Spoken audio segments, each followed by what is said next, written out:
God morning. All right, it is November 25th. God calling the heavenly beggar, and God eventide green pastures. The heavenly beggar, we have a Revelation 3:20 as a scripture.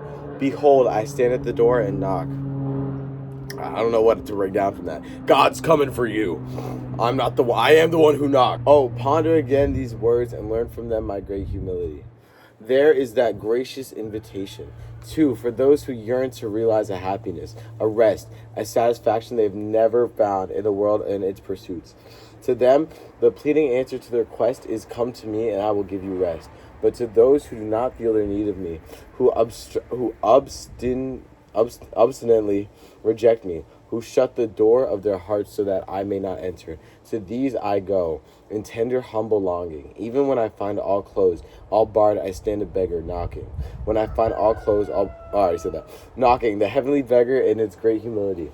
Never think of those who have shut you out or forgotten you, that now they must wait. You have no need of them. No, remember that, the heavenly beggar, and learn from me, humility. Learn, too, the value of each man's happiness and peace and rest. To me, his God, and learn. Learning prayer to copy the divine unrest until a soul finds rest and peace in me. Got it eventide green pastures. Walk in my pastures.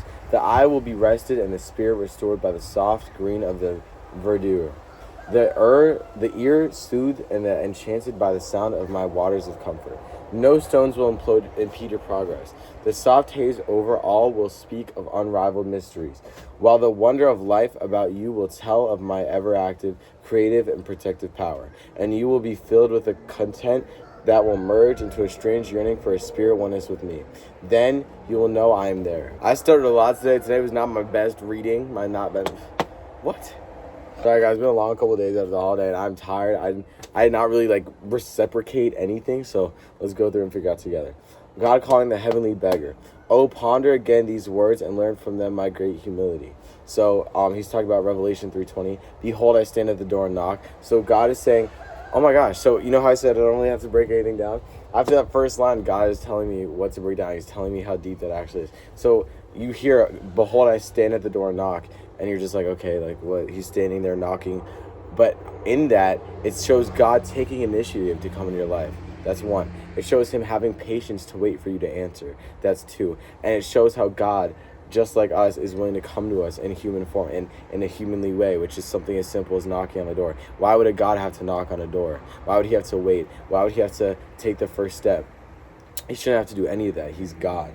But those 3 things right there come from that one line, Revelation 3:20. So he says, oh, ponder again these words and learn from them my great humility. So God put me right in my place after I said I have nothing to break down, because that's just showing how loving he actually is. There's that gracious invitation too, for those who yearn to realize a happiness, a rest, a satisfaction they've never found in the world and its pursuits. To them, the pleading answer to their quest is, come to me and I will give you rest. He's saying for anyone wanting to fulfill a life full of happiness, love, rest, any of these things, also ponder these words. It is a gracious invitation. God knocking on the door is an invitation for you to open that door, for you to open a new path in your life and go to him.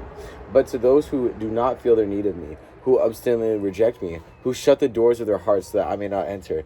To those I go in tender, humble longing. Even when I find all closed, all barred, I stand a beggar, knocking, the heavenly beggar in his great humility. Oh my gosh, so God is just showing you how much he loves you and how much he's willing to give up and sacrifice and wait just to have you become a better person, just to have you become a more godly person. So he's saying even here, for people who lock all their doors. So imagine, right, you see some people walking down the street, some shady characters, right? You go around and you lock all your doors, but then they start knocking on your door and you realize that's God. You realize that person who's coming to you, who's knocking on your door, who wants to be part of your life, and you just shut them out. You say, go away. You lock all your doors. You bar all your windows. God's saying that even then, even for those people, he's still going to sit there and humbly keep knocking and just keep knocking like a beggar. He's literally going to be a beggar at your feet, just waiting for you to open the door, just pleading for you. And that is just, oh my gosh, that's just crazy to think about. And this is a great analogy for trying to understand how much God actually loves you, and how what Jesus did. Jesus dying on the cross, that was basically a God coming and sacrificing his life, or his humility, his all these things that make a God so great, just to make our lives better. It really just shows how much he sacrificed, and how God is willing to just wait for you and just love you no matter what. Even like you're his son or daughter, no matter what you do on this planet, he's going to love you no matter what. And this just like puts into perspective how that really is like seeing that in like a worldly way, you know, just by simply knocking on the door. Never think of those who shut you out or forgotten you, and now they must wait. You have no need of them. So he's saying when you shut someone out, it's hard to think of them, and you're telling them to wait, right?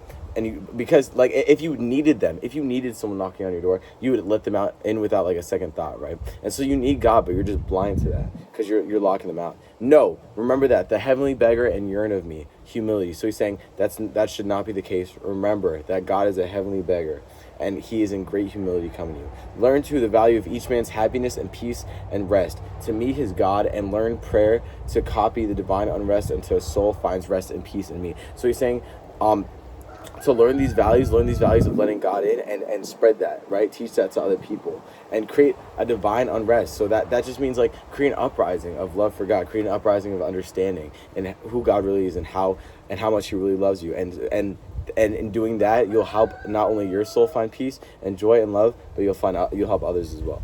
God Eventide, green pastures. Walk in my pastures. The eye will be rested and the spirit restored by the soft green of their verdure. The ear is, I don't know what that word means. The ear soothed and then enchanted by the sound of my waters of comfort. So God is saying that through walking with him. So you know, like the saying, like walking with Jesus take the wheel, following on Jesus' footsteps. God's saying walk in his pasture.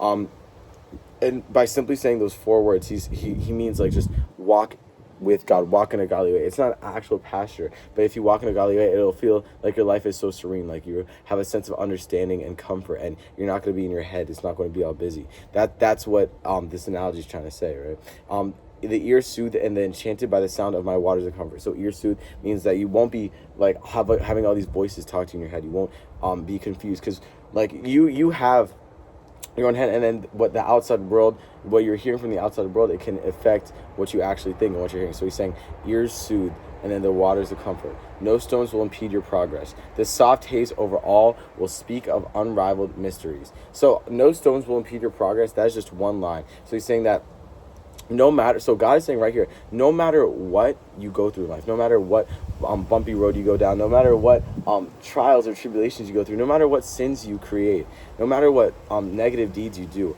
no stones will impede your progress upon the path to God. No matter what happens in your life, you will be ever getting closer to God. And that's very comforting. And that's part of his green pasture, comfort, his waters of comfort, it says right there. The soft haze over all will speak of unrivaled mysteries, while the wonder of life about you will tell of my ever-active, creative, and protective power. And you will be filled with the content that will merge into a strange yearning for a spiritual oneness with me.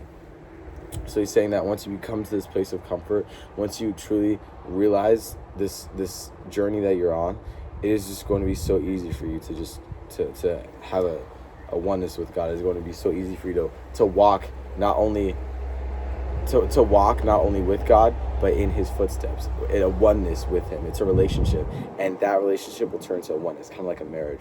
Then you will know I am there. That is another one-liner. Then, only then. So God is saying then and then hyphen. Only after that soft haze over those speak of unrivaled mysteries, all that. Only then will you know that God is there. So everything leading up to that is just faith. Everything leading up to that is just pure faith in the Lord and true praise and true love in him, right? So it's like so many people, it's hard for so many people to wrap their heads around, like even me sometimes I'll be praying and I'll just think to myself, like, it'd be funny if I was just like on my knees, like praying, like just to nobody, but I'll just say that like as a joke to myself, like, oh, this would be so funny if I was just doing this for like absolutely no reason, and then I died and like it was like all that like meant nothing, but it's like in the moment that's a joke, but I genuinely know that that's not the truth, because I just have unboundless faith in him, untapped loyalty and love for God. And so he's saying only after you go through all these different things in life, you will know I'm there. So you will completely know. But up until then, it's all faith, and it's all up to you letting God in that door. So that's God Calling, November 25th. And with that, I'll say amen.